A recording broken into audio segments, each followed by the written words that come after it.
Now, let's discuss your bill, the Protection of Women and Girls in Sports Act of 2023. As I mentioned, this is not the first time you've introduced this legislation.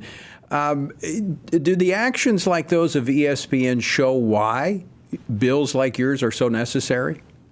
Yeah, 100%. And I'd remind your viewers, because I didn't realize this at first a while ago, but ESPN is actually owned by Disney. So if you see them acting in a woke manner and doing these type of things, look no further than the policies that Disney puts in place for that.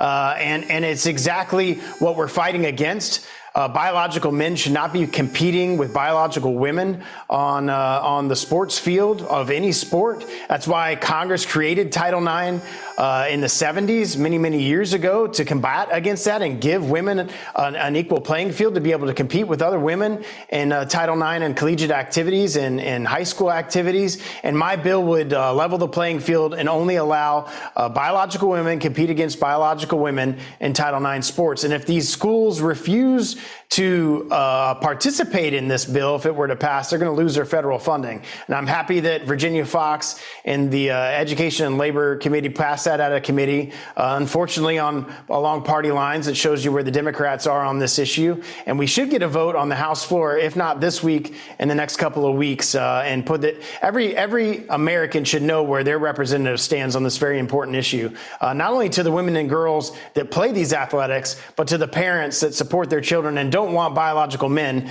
in the locker room with their biological daughters.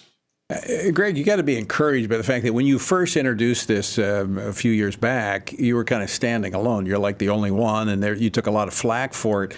But now we've seen state after state pass very similar legislation at the state level. Well, and they need to continue to do that because of states' rights. Because we'll pass this on the House side, I anticipate, at some point. Speaker McCarthy is committed to me to have a vote on this, and it'll pass the House. But we don't know where the Senate is because it's in Democratic control. So it is important for those states to stand up for women and women's sports and pass that under a states' rights type issue, because I do think we'll get it passed in the House on this side, this Congress, but I doubt that the Senate's going to take it up. So I encourage those states to continue to fight this fight. Let me switch topics. You brought this up just a moment